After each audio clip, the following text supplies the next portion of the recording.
All right, so I'm making this video for one specific person because this person said that they don't gather because they're a coiner, they don't need to gather. Now, I just want to show real quick what gathering is all about and why it's just so convenient. Because if you only have certain specific generals, when you go to gather on a tile, it automatically selects those generals.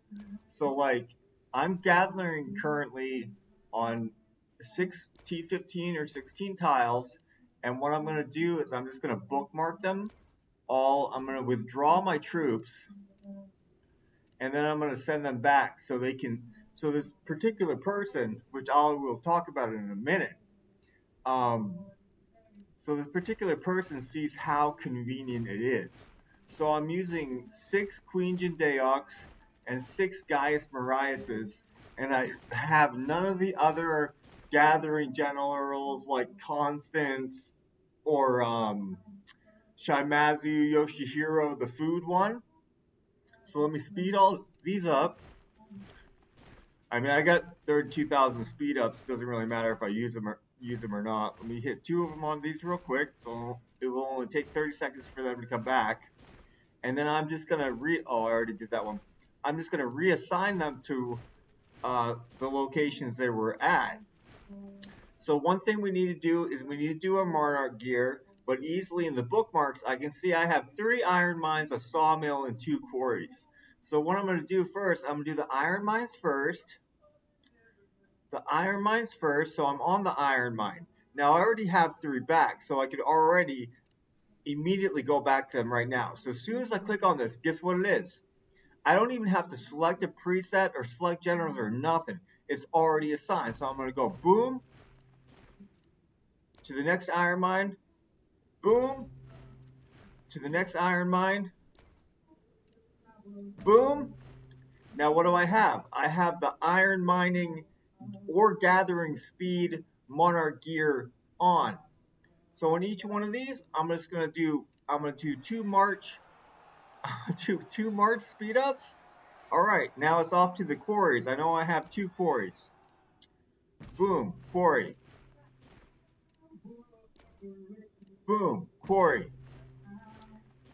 All right, as soon as I see 3 gatherings on the top left here, I can assign my stone gathering monarch gear. This is just so convenient. Like we were away from the house all week last week, and I still gathered nearly 24 hours a day while me and my wife were on vacation because I only had to log in every like 2.5 hours or something to set my gathers. And because it assigns the exact generals you want without selecting them, it literally takes seconds. Okay, so 3 ores are gathering. So now I can go to stone gathering, right? Monarch gear. I'll speed each one of these up once. You know, it's even faster if all you're doing is one resource type. You know, I like to do only T15 or T16 tiles. It just takes a while to find, 6 T15 and T16 that are all ore. So those guys have already been sped up. I got a sawmill left. I can at least start his walking. And as soon as these two say gathering, I'll just put on my sawmill gathering speed. And I was already a little bit halfway on this tile, but I'm at the point with my gatherers because I don't play any alts, and I never will because it will ruin the game for me. But I'm at the point where I'm almost to the min max. So the next trial of nights, I will have all 6 of my Queen Jindeoks at 6 stars, and I'm going to start working on their specialties too. So I need to min max 100% their sets. Okay, so now I swap to my lumber gathering speed. I'm just going to use 2 of these to get in there real quick. And I'll show my Queen Jindeoks gear. So the fastest way that you can possibly do it is to do 6 of the exact same resource. And what that enables you to do is not only set them real quick without having to change your monarch gathering speed thing, but it also enables you to have the exact same weapon on all of them. So as you can see, this has stone gathering speed 50%, and then it has another almost 45% down here. So like on all 6 of them right now, I have stone gathering speed. So that's the main thing I'm looking for. Or if I bookmark 10 of them or something that are T15, T16, I'll do all the stone ones. And, because siege machines is what you need the most there to protect your keep. Hold on, so let me drink this Chinese beer, a little bit of this Chinese beer, this 1998. You know what I'm saying? It's got the exact same color scheme as Bud Light, and it tastes very similar. Now, as you might suspect, they started coming out with this beer in 1998, but there's another, the year 1998, that's why it's called 1998, you know what I'm saying? But and this is the most, I don't know if you can say it popular, but it is the most widespread. It's fucking everywhere in China. But there's this other beer, and you know what? It's got a real original name to it. You know what they call that one? 1997, because it was made in 1997. They actually have a lot of good beer in China with original, different names based on the region that they're from.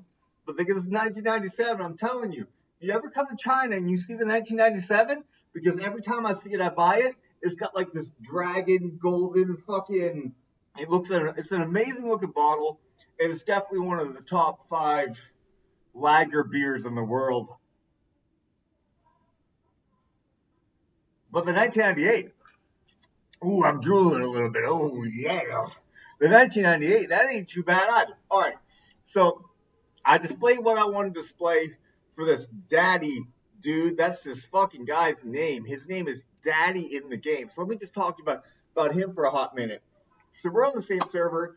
I'm in his alliance right now, actually, to do a favor to the server where I'm going to each alliance for a period of the end of one challenge to the end of the other challenge, and then I'll rejoin my alliance that I'm in, right? So I'm doing a period of challenge in each one of these alliances, and then going back to my alliance for one challenge and then off to the next one. And I just have to hit 3 of them over the course of the next year or so. I don't know what the periodicity is on challenge, but it's a couple of months, I think, before they happen again and when it ends. So I'm gonna be doing that, and I'm in his alliance right now. But this motherfucker right here, we so we had several phone conversations. The server's new. He's one of the top people. I'm one of the top people. I'm trying to get on the phone and have conversations with people because I've played PC games for a long time. And I've played PC games, on comms with people for extended periods of time all fucking day. EverQuest for 2 decades. First we were using Ventrilo, then TeamSpeak, then there's Mumble, and now Discord's a big thing. I'm used to getting on games. It takes a lot of coordination to do things as fast as possible in a game like this. So I was trying to get some motherfucking niggers on comms. You know what I'm saying? We gotta get some niggers on comms if we're gonna crush these fools. That's what we need, right? You know what I'm saying? That's what we need. Anyways, we got on comms with him. We talked for a little bit, and at the end, when I was saying goodbye to this motherfucker, I said, "Hey man, my real name's Aaron, but you can call me Sokon, or you can call me Aaron." And you know what this motherfucker said to me? You know what this motherfucker? He said, "You can call me Daddy." And I thought to myself, God damn, what kind of grown ass motherfucker asked another grown ass motherfucking man to call him Daddy? Like this is the end of a 1-hour phone conversation. And I just thought to myself, ain't no way in hell this motherfucker right here would say to my goddamn face in real life or any other man on the planet that they could call him Daddy. So that's just what I want to say about this motherfucking cocksucker right here. And I'm in his alliance right now, which I'm going to give this dude so much shit over the next several years. He is the leader of the alliance. And he didn't even make me an R4 for coming here and helping their... I was like R1. I'm like, hey man, I'm playing like 10, 16 hours a day. Like I need the ability, like there's alliance competition right now. I need the ability to reset these quests. Spawn the alliance boss if no one fucking spawns it. Like I'm online a lot and not having the abilities that R4 has. But he wrote me some shit. Let's see what he said. Let's see what this motherfucker said. Because I'm burning him so bad right now, we might as well just see what he said. Let's scroll up to where. Okay, here he's giving me some shit, saying I'm not a team player. You might be best doing this. All right, here. No, sorry. R4 here is an earned position. I don't just give it away to people, especially to just visitors. I'll be here for like 2 months. As you've seen when Deer and Cherry visited Avatar War, they weren't given R4 positions, even though they held it here. Well, I'm thinking to myself, did they fucking ask for R4 positions because they're going to be there for a while? These people he's talking about, they were just with us for one SVS. I'm going to be here for the period of challenge. The challenge is playing like 16 hours a day. What the fuck is this guy talking about? Anyways, that's enough. Now, if you watch this through completion, Diddy, because that's what I call him Diddy. If you watch this through completion, I want you to recognize that the first part of it was to your benefit to convince you that gathering might be a smart idea. Because if all I do right now, I haven't even maxed my Jindaeox, but if all I do is gather for 24 hours and I'm awake for 24 hours and all I do is gather, I can collect more than 1 billion resources. More than 1 billion, close to like 1.3, 1.4 billion of one type. So the first part of this video was for you, but the second part I completely burned your ass because you deserve to get your ass burned for his name on the fucking. You know how many adults play this game? Oh my fucking god! All right, that's enough of this video. Peace.